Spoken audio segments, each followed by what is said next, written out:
Good news! Central Americano MBBS just 34 lakhs. Columbus Central University. VRK diet తీసుకునే వాళ్ళలో అనారోగ్య సమస్యలు ఇట్టే తగ్గిపోతాయి. ఎందుకంటే దాంట్లో ఉప్పు కారాలు ఆయిల్స్ వేరే వాడతారు. సో అసలు ఏంటి, అసలు నిజమైన ఉప్పు కారాలు అంటే ఏంటి, వివరాలు తెలుసుకుందాం. మీరు మనతో పాటు ఉన్నారు ప్రముఖ డైట్ గురు వీరమాచినేని రామకృష్ణ గారు. సార్ నమస్తే. అమ్మా సార్, ఆరోగ్యంగా బ్రతకడం ఎలాగా, ఆహారం తీసుకుంటూ అనేది మీ కాన్సెప్ట్, అనారోగ్య సమస్యలను కూడా దూరం చేసుకోవడం ఎలాగా చెప్తూ ఉంటారు.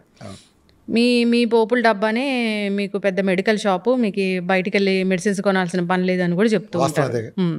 అయితే అసలు రోజు మేము తీసుకుంటూ ఉంటాము, ఈ ఉప్పు మంచిది, ఈ కారం మంచిది, అసలు ఏ చెప్తే అదే. ఏంటి ఇంత కన్ఫ్యూజన్ ఉంది? నిజంగా ఎవరైనా ఇది మిరియాల పొడి వాడాలంటే అదే వాడతాం, ఈ కారం వాడాలంటే అదే వాడతాం, అసలు దీనికి ఫుల్ స్టాప్ అంటూ లేదా? ఏది వాడితే మంచిది అసలు? వీఆర్కే డైట్లో ఎలాంటి ఉప్పు వాడతారు, ఎలాంటి కారం వాడతారు, ఎలాంటి ఆయిల్ వాడతారు? సో ఫస్ట్ ఉప్పు తీసుకుందాం. ఓకే, ఒకప్పుడు ప్రపంచం అంతా ఉప్పుని సముద్ర ఉప్పు వాడేవాళ్ళు. అంటే సముద్ర ఉప్పు దొరకని ఏరియాల వాళ్ళు రాతి నుంచి వచ్చిన ఉప్పు కానీ ఇలాంటివన్నీ వాడేవాళ్ళు. సోడియం అనేది మనకి ఎసెన్షియల్గా ఉండే అవసరమైన మినరల్, అది ఎసెన్షియల్. అది ఎప్పుడైతే బాడీలో మిస్ అయిందో మనకు నీరసం వస్తుంది. ఇప్పుడు నీకు కళ్ళుదిరి పడిపోతారు ఎండాకాలంలో ఉన్నప్పుడు. వాడికి ఏమి ఇస్తాం మనం? ఇన్స్టెంట్ రికవరీ గ్లూకోజ్, ఉప్పు ఇస్తాం. అంటే ఉప్పు సున్ను అది కాంబినేషన్ కదా. ఇప్పుడు ఏంటంటే sodium chloride. So sodium chloride combination plus glucose combination ఇస్తాం. అది 100% గ్లూకోజ్ ఉంటుంది కాబట్టి. సో అంటే అది ఇన్స్టెంట్గా ఎనర్జీ వచ్చేస్తుంది. సోడియం అనేది చాలా మనిషికి చాలా అవసరమైన మినరల్. మనకి అది లేనప్పుడు శక్తి మనం చెమట ద్వారా బాగా చెమట పట్టేవాళ్ళకి అది చెమట ద్వారా ఉప్పు పోతుంది. ఇప్పుడు చెమట సాల్ట్ ఎలా ఉంటుంది? సాల్టిష్గా ఉంటుంది. అంటే సాల్ట్ మన చర్మం ద్వారా ఆ చెమట ద్వారా విసర్జించబడుతుంది. సో దాని రీప్లేస్మెంట్ ఎలా? సో చాలా మంది చెప్తారు తెలిసి తెలియక సోడియం ఉప్పు అవసరం లేదని చెప్తారు. చాలా తప్పది. నువ్వు సోమరిపోతావు కనుక అయితే అప్పుడు నీ కూరలో ఉప్పు సరిపోతుంది. కూరలు అంటే అది కూడా ఆర్గానిక్ కూరగాయలు ఉండుంటే. ఇప్పుడు ఆ కూరగాయలు ఆర్గానిక్లో ఉప్పు లేదు. ఉప్పు లేకపోతే మనిషి సస్తారు, బ్రెయిన్ దగ్గర పిచ్చెక్కిపోతారు, హార్ట్ ఫెయిల్యూర్ అవుతుంది, ప్రతి అనర్థం జరుగుతుంది. అసలు ఉప్పు వాడకపోతే ఉప్పు ఉండాల్సిందే, ఏదో రూపాయన వెళ్తుంది, డైరెక్ట్గా ఇండైరెక్ట్ వెళ్తుంది. సో కూరగాయలు ఉప్పు వస్తుంది అనేది కూడా అసలు అది రాదు. ఒకప్పుడు కూరగాయలు ఉండే పోషక విలువలు లేరు, వాళ్ళు వచ్చేవారు. వీళ్ళు చెప్పేవాళ్ళు చెడు ఉద్దేశం కాదు, ఒకప్పుడు ఉన్నాయన్న దృష్టిలో చెప్తారు తప్ప ఇవాళ లేవుగా. ఒకప్పుడు వంకాయ, ఒకప్పుడు బెండకాయ వాళ్ళు ఉన్నాయా? ఒకప్పుడు ఉండే ఆ రుచులు జాంకాయ వాళ్ళు ఉందా? ఒకప్పుడు బొప్పాకాయ టేస్ట్ వాళ్ళు ఉందా? అసలు ఆ కాయ ఉందా? చూసాము మనం. నాటు లేదు కదా. వాళ్ళంతా హైబ్రిడ్ జన్యు మార్పిడి వచ్చేసినాయి. ఎలా నువ్వు ఎక్స్పెక్ట్ చేస్తూ ఉంటుందని? లేవు, ఈ ప్రాపర్టీస్ వేరు. సో ఉప్పు ఏంటి? ఒకప్పుడు మనం బస్తాల్లో దొరికిన ఉప్పు కొనేవాళ్ళు, కిలో రూపాయి ఉండేది. పచారీ కొట్లు బయట పెట్టేవాళ్ళు బస్తాల్లో. దాన్ని దొంగతనం కూడా ఎవరు చేసేవాడు కదా. ఎంత వాల్యూ కూడా తక్కువ కదా. బండి మీద తీసుకొచ్చే ఉప్పు అని అమ్మేవాళ్ళు. మనవాళ్ళు మరకాల్లోనూ బస్తాల్లోనూ తీసుకునేవాళ్ళు. అది చాలా కాలం వాడేవాళ్ళు. దాన్ని కళ్ళుగా ఉంటుంది కాబట్టి, అంటే స్ఫటికంలాగా ఉంటుంది కాబట్టి దాన్ని దంచుకుని వేసుకుంటూ అన్నట్టు చేసేవాళ్ళు. ఆ ఉప్పు ఘాటు కూడా ఎక్కువ. ఆ తర్వాత సడన్గా ఓ రోజు ఒక కుంభకోణంలో భాగంగా అయోడిన్తో ఉప్పు రంగప్రవేశం చేసింది. అంతకుముందు లేని గైటర్ ఇప్పుడు కొత్తగా వచ్చింది. ఎక్కడో నార్త్ ఇండియాలో కొద్ది మందికి మాత్రమే గొంతు సంబంధించిన ఒక గైటర్ అనే వ్యాధి, అది ఎక్కడైనా ఉంటుంది. ఆ గైటర్ అనే వ్యాధి దీన్ని ఏంటర్ కారణం అంటే అయోడిన్ లోపం. కరెక్టే, గైటర్ వ్యాధికి అయోడిన్ లోపం కారణమే. కానీ ఏదో గైటర్ వ్యాధిని అరికట్టడం కోసం దేశంలో తినే అందరికీ అయోడిన్ ఇవ్వాలని చెప్పని, సప్లిమెంట్ ఇవ్వాలని, దానికి ఏం చేశారంటే ఉప్పులో రోజు తింటారు కదా, అందరూ ఉప్పు తింటారు కదా, ఆ ఉప్పులో కంపల్సరీ అని రాజీవ్ గాంధీ గవర్నమెంట్ టైంలో తీసుకొచ్చారు. రాజీవ్ గాంధీ గవర్నమెంట్ టైం అనుకుంటా, ఆ టైంలో తీసుకొచ్చారు. అది నిజంగా కుంభకోణాల భాగం. ఎప్పుడైతే ఆ రూపాయి ఉప్పు, ఈ 10 రూపాయల ఉప్పు వచ్చిందో మొదట ఆడవాళ్ళు ఇబ్బంది పడ్డారు. ఏంట్రా మనం కల్లుప్పు బజార్లో తినేవాళ్ళు, వీళ్ళు సడన్గా 10 రూపాయలు ఉప్పు అన్నాడు, 10 రూపాయలు పెట్టాలా ఉప్పు కూడా అని. కానీ ఆ ఫ్రీ ఫ్లో చూసిన తర్వాత వీళ్ళకి కూడా నచ్చింది. ఇలా అంటే పిండి రవ్వబడినట్టు పడుతుంది కదా. పాత ఉప్పులేమో ఇలా వేస్తే శుద్ధంలో ఉండి ఎస్టిమేషన్ ఎక్కువ తక్కువ తెలిసేది కాదు. ఆ కేవలం ఆ పొడిగా ఉండటం, ఆ రవ్వలాగా పడిపోవటం ఒక అడ్వాంటేజ్ కారణంగా చేశారంటే ఆడవాళ్ళు కూడా ఈజీగా అట్రాక్ట్ అయ్యారు. ఇలా జల్నే వెళ్ళిపోతుంది సింపుల్గా డబ్బాలు వేసి, ఇలా తొందరగా వెళ్ళిపోయింది. గమనించమ్మా, అప్పటి నుంచే మగాళ్ళలో బీపీలు విపరీతంగా పెరిగినాయి. ఎందుకంటే అది కెమికల్ ఉప్పు. ఆ ప్రాసెస్ చేయటమే కెమికల్ ప్రాసెస్తో చేస్తారు. ఈ ఇండస్ట్రియల్ వేస్ట్ నుంచి వచ్చిన దాన్ని, ఎరువుల కర్మాగారాలు వీటి నుంచి వచ్చిన వేస్ట్, లేదా ఇతర ప్రాసెస్ రకరకాల వేస్టుల నుంచి కెమికల్స్ కలిపి చేసే ప్రాసెస్ ద్వారా వచ్చేదే ఈ కెమికల్ ఉప్పు. వీళ్ళు కెమికల్ తీసి అయోడిన్ కలిపామని చెప్తారు. సముద్ర ఉప్పులో బ్యాన్ అంటారు. నిజానికి సముద్ర ఉప్పులో చాలా మంచి రిచ్ అయోడిన్ ఉంటుంది. వేల ఏళ్ళ నుంచి మనం తిని బతికింది సముద్ర ఉప్పే కదా. అందులో అయోడిన్ లేకపోతే అందరికి ఎప్పుడో గాయటలు రావాలి కదా. సో ఆ గాయటర్ కూడా ఎవడో ఒకటిద్దరికి ఉంటే దేశం మొత్తానికి దాన్ని రుద్దారు. అక్కడి నుంచి జరిగింది ఏంటంటే ఆ ఉప్పు కెమికల్ అవ్వటం వలన, ప్రకృతి ఇచ్చింది కాపావటం వలన అనర్థాలు ఏంటంటే ఆడాళ్ళు మగాళ్ళు ఎక్కువ అక్కడ సఫర్ అయ్యారంటే విడివిడిగా సఫర్ అయ్యారు. మగవాళ్ళకి అప్పటి నుంచి ఇంతకు ముందు గతంలో లేనంత బీపీలు స్టార్ట్ అయ్యాయి. ఇదివరకు ఊరికొకడికి బీపీ ఉంటే ఊరికొకడికి ఉండేది బీపీ, ఇప్పుడు ఇంటికి ఒకటికి తయారైంది బీపీ. ఆ స్థాయిలో బీపీ ప్రబలంగా వచ్చేసింది. ఈ సాల్ట్ వచ్చినప్పటి నుంచే బీపీలు చూడటం అనేది అన్ని కూడా విపరీతంగా పెరిగినాయి. జనాలకు బీపీ అవసరం రావటం, అక్కడి నుంచే గుండెపోట్లు దారితీసే పరిస్థితులు రావటం. ఎందుకంటే BP and diabetes leading cause of heart disease కానీ కిడ్నీ ఫెయిల్యూర్ కానీ. ఇవాళ కిడ్నీలు పోవటానికి ప్రధాన కారణం మెయిన్ బీపీ, దాని తర్వాత లాంగ్ టర్మ్ డయాబెటిక్ నెఫ్రోపతి అంటాం కదా. అలానే హార్ట్ రావడానికి కారణం కూడా బ్లడ్ ప్రెషర్ ఎప్పుడైతే హై అవుతుందో అక్కడ మనకు గుండెపోట్లు వస్తున్నాయి. ఈ ప్లేకులు ఏర్పడి ఈ తతంగం ఇదంతా సొల్లు, దీనికి కాదు. అసలు మెయిన్ రావడానికి కారణం ఇన్ఫ్లమేషను, ఫ్రీ రాడికల్స్, అలానే హై బీపీలో లేదా ఒత్తిడి, మానసిక ఒత్తిడి ఇలాంటివి. That leads to BP. ఇవాళ ఉండే వాటర్ తక్కువ కాబట్టి ఇదంతా. సో అలానే ఆడవాళ్ళ నష్టపోయింది ఏంటంటే, నువ్వు కావాలంటే నువ్వే ధనలక్ష్మి, మీ అమ్మమ్మని కానీ వాళ్ళని కానీ అడుగు, నీకు పెద్దాళ్ళు ఉంటే, అమ్మమ్మ మీ రోజుల్లో పీరియడ్స్ ఎలా వచ్చాయి మీకని అడుగు. క్యాలెండర్ మార్చుకోవాలి డేటు, వీళ్ళకి డేట్ని చూసి. వీళ్ళ డేట్ ఈ రోజుకి వస్తుందంటే ఆ రోజుకి వచ్చేయాల్సిందే అంతే. 10 మంది పిల్లల్ని కని వదిలి పారేసేవాళ్ళు, అంటులతో కూడా కని వదిలి పారేసేవాళ్ళు. ఇవాళ ఎంత హంగామా చేస్తున్నారు, ఒక్క బుడతను కావడానికి వీళ్ళు చేసే హంగామా, దాని తర్వాత ఇచ్చే బిల్డప్ బేపత్సంగా ఉందా, మామూలు లేదు. వాళ్ళు 10 మందిని ఎట్టకన్నారు ఆ రోజుల్లో, ఏం లేకుండా. టైం పీరియడ్ అంటే పీరియడ్, ఇన్ని రోజులు కాగాలంటే ఆగిపోద్ది అంతే లెక్క. ఇవాళ ఎందుకు వచ్చింది అంటే దానికి ఇతరత్ర కారణాలు ఉన్నప్పటికీ నేను సోలో ఎట్రిబ్యూటర్గా నేను దాన్ని ఎట్రిబ్యూట్ చేయట్లేదు.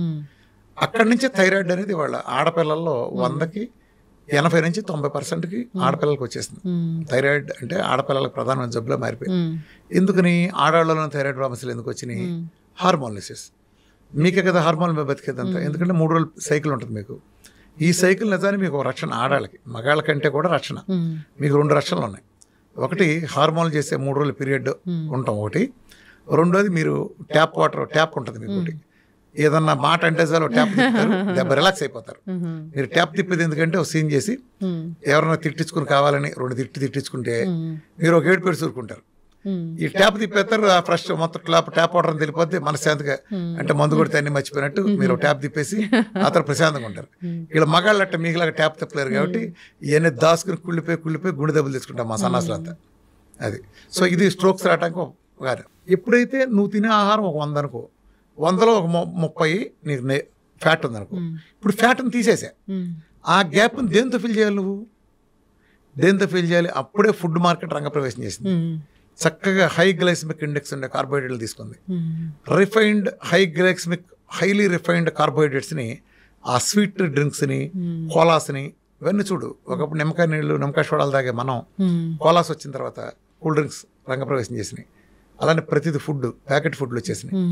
ప్రకృతి ఇచ్చిన మనకి ఆ రోజుల్లో స్వీట్లు అంటే బెల్లం జిలేబీ, మిఠాయి, బూందీ ఉండ, ఈ టైప్ ఉండే కల్చర్ నుంచి, అంటే ఇంట్లో చేసుకున్న హోమ్ మేడ్ అరిసెలు దగ్గర నుంచి, సున్నుండలు, పప్పు ఉండలు దగ్గర నుంచి కన్వర్ట్ చేసి ఇవాళ సంవత్సరం క్రితం కోసిన బంగాళాదుంపల్ని శవాలు నిల్వ ఉంచారు కెమికల్ ప్రాసెస్లో నిల్వ ఉంచి దానికి అజినమోటో కలిపిన ఈ టేస్టింగ్ సాల్ట్లు, అజినమోటో లాంటి క్యాన్సర్ తెచ్చిపెట్టే కాలకోట విషయాలను అందరూ కలిపారు. వీటికి పబ్లిసిటీ చేశారు. నెయ్యి అనిపించి ఆ ప్లేస్లో చెత్త కార్బోహైడ్రేట్లు నింపారు. జనాలు అప్పుడు రోగాలు రావటం బిగినాయి. అది చాలా. అప్పుడు ఈడు ఉప్పు వేసుకుంటే సముద్రం, అంటే నేచర్ నుంచి మనిషిని దూరం చేస్తే ఆడు జబ్బులు దగ్గర అవుతాడు, వాళ్ళ మందుల వాల్యూస్ ఏలు పెరుగుతాయి. సో ఆ ప్రయత్నంలో భాగంగా ఉప్పుని సహజంగా వాడే ఉప్పును దూరం చేశారు ప్రకృతి ఇచ్చిందని. ప్రకృతి ఇచ్చిన సముద్రపు నీళ్ళని మడులు గట్టి ఎండలో పెట్టి, సూర్యుడనే ఎండనే దేవుడు దాన్ని ఎండబెట్టి మల్లాలన్నీ విసర్జించి చక్కగా ఒక స్ఫటికం లాగిస్తే ఆ స్ఫటికం నేచర్లో అద్భుతంగా పనిచేస్తుంది. ఇప్పుడు కొన్నిటి రెసిస్టెన్స్ కూడా తీసుకొస్తుంది. కొంతమంది తెలియకంటారు జబ్బుకు దూరం ఉందామని. మీరు ఎప్పుడైతే జబ్బులకి చిన్నప్పటి నుంచి భయపడి దూరంగా ఉంటారో ప్రతి జబ్బు మీ మీద పడుతుంది. ఎందుకని? మన అడ్డమైన తిరుగులు తిన్నా ఇంకోటి తెచ్చుకున్న దాంతో ఏమవుతుందంటే ఒక సహజమైన ఇమ్యూనిటీ వస్తుంది. ఆ ఇమ్యూనిటీ రేపొద్దున ఒక పెద్ద జబ్బు వచ్చినప్పుడు ఈ యాంటీబాడీస్ మనం కాపాడతాయి. ఇమ్యూనిటీ అనేది మెమరీలో ఉంటాయి, టీ సెల్ మెమరీలో, బి సెల్ మెమరీలో. ఆ ఉండే ఏం చేస్తాయంటే మనం రేపు అవసరమైనప్పుడు బయటకు వచ్చి కాపాడతాయి. అసలు జబ్బులు రాను నువ్వు జబ్బులే రాకుండా ఉంటే నీకు అది ఉండదు. ఒకప్పుడు మిషల్స్ అనే ఒక వ్యాధి పిల్లల్లో వచ్చినప్పుడు విదేశాల్లో ఏం చేసేవాళ్ళు అంటే, ఇప్పుడు పిల్లడి స్కూల్లో వచ్చింది అనుకో, ఆ పిల్లడి తాలూకు మిగతా పేరెంట్స్ ఉంటారు కదా, మీ అబ్బాయిని మా ఇంటికి పంపించండి అని వాళ్ళ అబ్బాయితో పక్కన పడుకోబెట్టేవాడు. అంటే ఒకరోజు గడపడానికి అనమాట.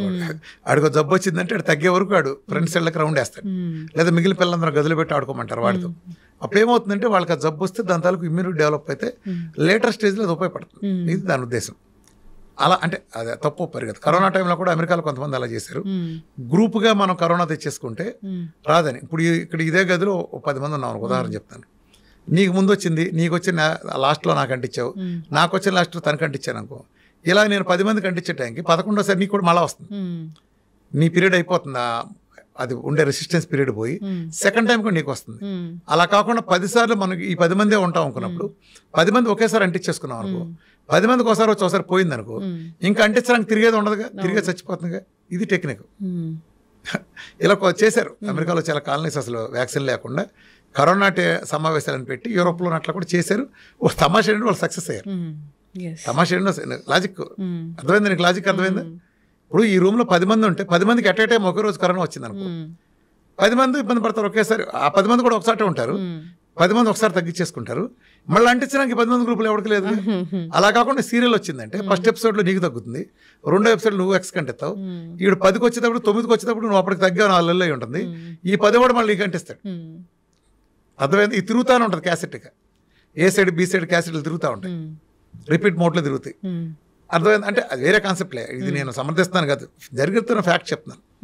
సో అది కరెక్టా కాదనేది డిబేటబుల్ మ్యాటర్. అది నేను దాంట్లో ప్రస్తుతానికి వెళ్ళలేదు. దాంట్లో ఉండే ప్రాస్ కాన్స్ ఉన్నాయి, రెండో ఉన్నాయి. సో ఇది అట్లా ఉప్పు ఎప్పుడైతే వీళ్ళు తింటున్నారన్నారు దూరం చేశారు. నిజానికి గాయటరు ఎంతమంది ఉంది ఇప్పుడు ఈ భారతదేశ జనాభా? ఇవాళ 130 కోట్లు అనుకో, ఆ రోజున 30-40 కోట్లు ఉండి ఉంటారు, నాకు కరెక్ట్ గుర్తులేదు. 40 కోట్లు 50 కోట్లు ఉండి ఉంటారు. 40-50 కోట్ల మందిలో ఎంతమంది గాయటరు ఉంటే ఇలా 7 రోజులు నొప్పించారు? వేల మంది లెక్క పెట్టి కొన్ని 100 మందికి ఉంటే వాళ్ళు దేశం మొత్తానికి ఎందుకు రుద్దారు? నువ్వు ఆలోచించావు ఎప్పుడైనా? ఆలోచించావా? 2 రకాలు హెల్ప్ చేయడానికి. ఒకటి ఇండస్ట్రీస్ వదిలేసే వ్యర్థం. ఆ రోజుల్లో ఎరువులు తయారు చేసినప్పుడు విపరీతమైన ఇండస్ట్రియల్ సాల్ట్ కెమికల్ వచ్చేది. దీన్ని డిస్పోజ్ చేయడానికి సముద్రం దాకా తీసుకెళ్ళి గుజరాత్ కంపెనీని సముద్రం దాకా డంపింగ్ చేయాల్సి వచ్చేది, చాలా ఖర్చు ఉండేది. సో ఆ లాబింగ్ బలంగా పనిచేస్తుంది. ఇప్పుడు డంప్ చేసేదాన్ని ప్యాకెట్లు పెట్టి వేరే ప్రాసెస్, వేరే అంటే అది యాజిటేజ్ ఇవ్వట్లేదు, వేరే కెమికల్ ప్లాంట్లు పెట్టి కెమికల్తో చేయటం ఏంటి అసలు? సాల్ట్ని నాన్ సెన్స్ గాళ్ళు. కాకపోతే నేచర్ ఎక్కడ ఉందా అంటూ, నేచర్లో అన్నీ ఉంటాయి. అది ఒకటి వచ్చింది. అట్లనే అప్పటి నుంచి బీపీలు, ఆ ఉప్పు వచ్చిన దగ్గర నుంచి బీపీలు వచ్చలుగా పెరిగి. మరి ఏ ఉప్పు వాడాలి అసలు? సముద్రం ఇచ్చిందిగా ఉప్పు, వేల నుంచి తిన్నాం. సాల్ట్ ఇప్పుడు హిమాలయాల్లో దొరికే సాల్ట్లు ఉంటాయి, హిమాలయాల్లో కూడా సాల్ట్ లేక్స్ ఉంటాయి. అలానే కొన్ని సముద్రాలు ఉండే సాల్ట్లు కానీ, మన మంచు ప్రదేశాల్లో కూడా ఇప్పుడు నువ్వు గ్లేసియర్స్ ఉంటాయి చూసావు హీట్గా, నువ్వు యాక్చువల్ గ్రీస్లాండ్ వెళ్తే ఎక్కడ చూసిన హాట్ స్ప్రింగ్స్ ఉంటాయి, అక్కడ పక్కన మంచు కొండలు ఉంటాయి. దాంట్లో వేడి నీళ్ళు 30 డిగ్రీలు 40 డిగ్రీలు వేడి నీళ్ళు గ్లేసియర్స్ ఉంటాయి. అక్కడికక్కడ ఆ వాటర్ వచ్చే దగ్గర స్నానాలు చేస్తూ ఉంటారు, చొక్కాలు లేకుండా బట్టలు తీసుకుని. అంటే ఏంటి, ప్రకృతిలో 2 ఉంటాయి, లేవని కాదు. ఇప్పుడు ఇక్కడ మార్కెట్లో దొరికేదంతా అంటే రకరకాల ఉప్పులు ఉన్నాయి. ఎక్కువ దొరికేది మన ఆఫ్ఘనిస్తాన్లో దొరికే ఇప్పుడు ఈ రాతి ఉప్పు అది అంటారు కదా, కొండల్లో ఉండేది. ఇది అంత కరెక్ట్ కాదు. నేచరు చెట్లు నుంచి వచ్చిన లవణాలని అట్లా ఫామ్ అయ్యేదాన్ని ఉప్పు తయారు చేసే దానికంటే ఆ ఉప్పు కంటే సముద్రం రిచెస్ట్ సోర్స్ ఆఫ్ ఫుడ్. పైగా ఇట్స్ వ్యాస్ట్ అండ్ హ్యూజ్. భూమిని ఎన్ని రెట్లైనా దానిలో కలిపేసుకోగలిగినంత. Earth is made up of water కదా. అదే భూమిని మడతపెట్టి ఎన్నిసార్లు పెట్టచ్చు దాంట్లో సముద్రంలో. మడతపెట్టి భూమి మొత్తాన్ని అన్ని కొండలు అన్ని కలిపి దాంట్లో బాత్రూంలో దోసేయచ్చు, సముద్రం యొక్క బాత్రూంలో దోసేయచ్చు. అంటే అంత ఉంది. దీన్ని వాళ్ళు పొల్యూట్ చేశారనుకుంటే పొల్యూట్ చేయలేరు సముద్రాన్ని. ఒక నదినైనా పొల్యూట్ చేయగలరు కానీ పెద్ద స్థాయిని. అంత పెద్ద సీన్ నువ్వు వేసే భూమిని కలిపితేనే నీకు అందులో పొల్యూట్ అవ్వదు. పొల్యూట్ అనేది దాన్ని రికవర్ చేసుకునే శక్తి దానికి ఉంది. కొన్ని ఏరియాల్లో కొంత లిమిటెడ్ ప్రాంతాన్ని వాళ్ళు చేయగలగచ్చు కెమికల్స్ దాంతో. అంత పెద్ద సముద్రాన్ని వాళ్ళు ఎక్కడ చేస్తారు? చేయలేరు కదా. సో సీ సాల్ట్ అనేది అద్భుతమైంది. ప్లస్ సన్ అనేది అంత ఫిల్టర్ చేసి వచ్చిన సహజమైంది సీ సాల్ట్. ఇది వచ్చిందంటే మీకు అన్నీ తగ్గుతాయి. నా డైట్లో నేను మొట్టమొదటి ఏం చెప్పాను అది మీకు తెలుసు కదా. ప్రజలందరినీ రిక్వెస్ట్ చేస్తే కూడా నేను సీ సాల్ట్ వాడుకోండి, పాత తరం సీ సాల్ట్ వాడుకోండి. అయితే కారం గురించి కూడా మీరైతే అసలు మిరపకాయలతో వచ్చే కారం అసలు వాడకూడదు చెప్తూ ఉంటారు. అదే అన్ని రోగాలకు మూల కారణం అని చెప్తూ, సమస్త రోగాలకు మూల కారణం. ఒకప్పుడు అసలు కారం అంటే ఏంటి, ఎక్కడి నుంచి వస్తుంది? ఎండుమిరపకాయలని దంచితే కారం వస్తుంది. ఎండుమిరపకాయలు ఎక్కడి నుంచి వస్తాయి? పండు మిరపకాయలు ఎండబెడితే ఎండుమిరపకాయలు వస్తాయి. పండు మిరపకాయలు ఎక్కడి నుంచి వస్తాయి? పచ్చిమిరపకాయలు ముదిరితే పండు మిరపకాయలు. అది ఎక్కడి నుంచి వస్తాయి? పచ్చిమిరపకాయ తోటల నుంచి వస్తాయి. ఓకే, ఎలా ఒక పింద ఇంత పువ్వు నుంచి పిందగా పరిణతి చెందిన సందర్భంలోంచి పురుగు మందులు కొట్టడం స్టార్ట్ చేస్తారు. ఫుల్ కొడతారు అసలు. అంటే ఎంత అంటే స్నానం చేసినట్టు కొడతారు. లేరుగా మామూలుగా ఏదో చిన్నగా ఇలా తుంపర్లు పడవు, స్నానం జరుగుతుంది అక్కడ. సో ఈ పింద మీద ఎంత పురుగు మందు పడుతుంది, ఇలా కింద పడిపోతుంది, డ్రాప్ కింద పడిపోతుంది. ఈ డ్రాప్ కింద పడిన తర్వాత పైన ఇంకొంచెం హాఫ్ డ్రాప్ ఇక్కడ ఉండిపోతుంది. ఎందుకని దీని ఓపిక లేక. ఇది ఎక్కడంత చెట్టు గాలిలో ఉంటుంది, ఇక్కడ ఆవిరైపోతుంది. 2 రోజుల్లో మళ్ళా కొడతాం, కొంచెం పెద్ద అవుతుంది. మళ్ళీ ఇక్కడ హాఫ్ డ్రాప్ మిగిలిపోతుంది. అంటే పోయిందంతా పోగా బలం లేక ఒక హాఫ్ డ్రాప్ మిగిలిపోతుంది కదా. పైన ఉండే తడంతా ఈ కాయ చుట్టూతో ఈ లేయర్ అలా ఉండిపోతుంది. దాని మీద ఇంకో లేరు, దాని మీద ఇంకో లేరు. అట్లా 2 రాష్ట్రాల్లో 37 లేయర్లు కొడితే కానీ, కనీసం 37 నుంచి 40 లేయర్లు కొడితే కానీ ఒక పచ్చిమిరకాయ పెద్దదే పొడిమిరకాయ అవ్వదు. 37 సార్లు పురుగు మంది మీద పురుగు మందు లేరుగా ఆరిపోయిన మిరపకాయల్ని ఒకప్పుడు ఎండటం అనే ప్రాసెస్ ఉండేది. పెద్ద కల్లంలాగా పోసి దాంట్లో ఎండబెట్టేవాళ్ళు. ఇప్పుడు ఎండు ప్రాసెస్ పోయింది, ఎత్తేసాం ఎండు ప్రాసెస్. అందుకే చూసావా, ఇప్పుడు ఆడాళ్ళు నువ్వు వంట చేస్తావు ఇంటి దగ్గర. ఒకప్పుడు చాలా కాలం క్రితం ఎండుమిరపకాయ అంటే ఇలా తీసి తాలింపులు వేసేవాడు ఆడాళ్ళు. ఇలా ఇరిస్తే ఇరిగిపోయేది. ఏది తాటాకి ఇరిగినట్టు ఇరిగిపోయి ముక్కలు అయిపోయేది. అలానే మనం ఎండుమిరపకాయల డబ్బా చూస్తే అడుగున ఇరిగిపోయిన మొక్కల ఫ్రిక్షన్, ఆ రాపిడికి ఇరిగిపోయిన మొక్కలు కింద చాలా అడుగును కనిపించాయి, కాయలే కాకుండా. ఇలా కొడితే ఇరిగిపోయేది. అంటే ఎండటంలో ఉండే ఇది సహజంగా. ఇప్పుడు ఏం చేశారు? ఇప్పుడు చూడు, ఇలా నువ్వు పిండు ఇలా సాగిపోతుంది. చూసావా? నువ్వు పచ్చిమిరపకాయ ఇరుదు, నీ వల్ల వద్దా, కట్ చేయాలి. లేకపోతే బలంతా నా చాకు పెట్టి కట్ చేసి ఎటు చేయాలి. ఎండుమిరపకాయలకి ఎందుకు కర్మ? అసలు ఒడిలిపోతున్నాయేంటి, ఇరగాల్సిన చోట సాగుతున్నాయేంటి? ఏదో వచ్చింది కర్మ? ఎండు అనే ప్రాసెస్ ఎత్తేసాం. ఎప్పుడైతే టైం లేదు, బిజీ షెడ్యూల్, అన్ని ప్రాసెస్లు కట్ చేస్తాం. అటు నుంచి ఎండటంలో అద్భుతాలు జరుగుతాయి. దాంట్లో ఉండే మలినాలు పోతాయి, అన్నీ చాలా జరుగుతాయి. ఎండు అనేది లేదు కదా. లేకపోతే ఇప్పుడు డైరెక్ట్ వెళ్ళిపోయింది, గోడౌన్కి వెళ్ళింది. ఆ గోడౌన్ పిల్లులు ఎలుకలు వాటి కోసం ఇవన్నీ రకరకాల వాటి కాపురాలు 1, 2 మొత్తం దాంట్లోనే. అందులో నానో ముక్కు అక్కడి నుంచి హోల్సేల్ మార్కెట్కి వెళ్తాయి. నువ్వు మీ ఆయన హోల్సేల్ మార్కెట్ పంపించి ఆ ఎండుమిరపకాయలు కొనిపించి ఏదో ఆ పురుగు మందుల 37 లేయర్లతో నాయన ఆ ముక్కిపోయిన ఎండుమిరపకాయలు తెప్పించి దాన్ని నీళ్ళ ఎండుమిరపకాయల బ్రహ్మతో నువ్వు కారం మిల్లు పంపించి మీ ఆయన కళ్ళు ఎలా పెట్టుకుని దగ్గర ఉండి కూర్చొని చూసినంత మాత్రాన అది ఒరిజినల్ కారం అవుతుంది ఎలా అనుకున్నావు? 37 లేయర్లు కారం ఎక్కడ పురుగు మందులు ఎక్కడి నుంచి పోతాయి? అందుకే బ్యాన్, కారం తీసిపారేయండి. మీరు బాగుపడాలి, మీ పిల్లల ఆరోగ్యాలు బాగుపడాలంటే కారాన్ని ఎత్తి అవతల పారేయండి. ఇప్పుడు నీ పిల్లడికి నువ్వు 3 పూటలు ఏం పెడుతున్నావు ప్రేమతో? 37 లేయర్లు కొట్టిన పురుగు మందుల కారాన్ని పెడుతున్నావు. నువ్వు వేసిన 3 సార్లు కారం వేస్తావుగా, 3 పూటలు వేస్తావు కదా. మీ ఆయన పెట్టేది నువ్వు తినేది, మీ అమ్మ నాన్నకు మీ అత్తమ్మకు పెట్టేది అదే. 3 పూటలు వేసిన కాలపూట విషయాన్ని తీసుకొస్తే ఏం జరుగుతుంది? ఇదే జరుగుతుంది. అందుకే నేను నా డైట్లో కారం బ్యాన్, లైఫ్ లాంగ్ బ్యాన్. నేను కారాన్ని వద్దంటలా. ఒకవేళ నువ్వు అనొచ్చు నేను ఆర్గానిక్ వేసానండి, నాకు ఎకరం పొలం ఉంది, నేను ఆర్గానిక్ వేసుకున్నా. ఎందుకు పనిలేదు అది, అర్థమైందా? నీ ఎకరం పొలంలో నువ్వు ఆర్గానిక్ వేస్తే నీ చుట్టుపక్కల నీ జిల్లాలు మొత్తం టోటల్ పురుగు మందులు పడతాయంటే నీది వాళ్ళకంటే నీకే ఎక్కువ ఉంటుంది. వాళ్ళ భూమి నీది కాదు, గాలి నీది కాదు, ఆ స్థలం తాలూకు హద్దులే నీ. అడుగు నుండి భూగర్భ జలాలు ఏమైనా వాటా వేసుకుంటున్నావా? నీ ఏమైనా రూల్ ఉందా? పైనుంచే గాలి, ప్రయాణించే గాలి నీకు పక్క చేయలేక నీకు వచ్చేదంతా. నీకు ఆర్గానిక్ ఎలా అవుతావు? ఆర్గానిక్ అనే మాట అబద్ధం. ఆర్గానిక్ చేయాలంటే డిస్ట్రిక్ట్ యాజ్ ఎ హోల్ చేయాలి, లేదా ఒక హిల్లీ ఏరియా లాగా ఉత్తరాఖండ్ లేకపోతే మన హిమాచల్ ప్రదేశ్ లాంటి చేసే చోట ఆర్గానిక్ ఉంటుంది. మరి కారం అవసరం లేదా? ఒకవేళ కారం కావాలంటే నువ్వు ఇంట్లో చెట్లు పెంచుకో. నీ డాబా ఉంటే నీ డాబా మీద పచ్చిమిరకాయ చెట్లకి కుండీలు పెట్టుకో చక్కగా. ఇది చాలా సింపుల్ పద్ధతి నేను చెప్పేది, చాలా సింపుల్. ఒక కుటుంబానికి కావాల్సింది పచ్చిమిరకాయ నారు అమ్ముతారు, మంచిది కొనుక్కోండి. నువ్వు చేసుకోవచ్చు. చిన్న ఇది పెట్టు, ఇంత కుండి, పెద్ద ఖరీదైన కుండి కూడా అసలు, దాని పెద్ద మొదలు కూడా అసలు ఇంత పెట్టు. కొద్దిగా పేడరు లాంటివో మేకరు లాంటివో ఇస్తారు న్యాచురల్గా. ఆ మట్టి వేసుకో, దానికి చక్కగా వేసేస్తారు కుండీని. పచ్చిమిరకాయ చెట్లు అందులో పెట్టు. అప్పుడప్పుడు కొద్దిగా నీళ్లు పోస్తూ ఉండు, చెట్లు పెద్దవి అవుతాయి, బాగా పెద్దవి అవుతాయి. నువ్వు ఎరువేసిన దాన్ని బట్టి. రోజు నువ్వు కూరగాయలు కట్ చేస్తావు కదా, కోడిగుడ్డు ఆమ్లెట్ పెట్టినప్పుడు లేకపోతే డొల్లలు ఉంటాయి కదా, అవన్నీ కలెక్ట్ చేయి. అవన్నీ దాంటాయి మంచి కాల్షియం. ఆ కూరగాయలు చాలు. ఆ కూరలన్నీ ఆకుకూరలు కట్ చేస్తావు కదా, దుంపల పీలింగ్లు అన్నీ చేస్తావు కదా, ఇవన్నీ తీసి దాని కిందకి చెట్లకి ఎరువుగా వేస్తూ ఉండు.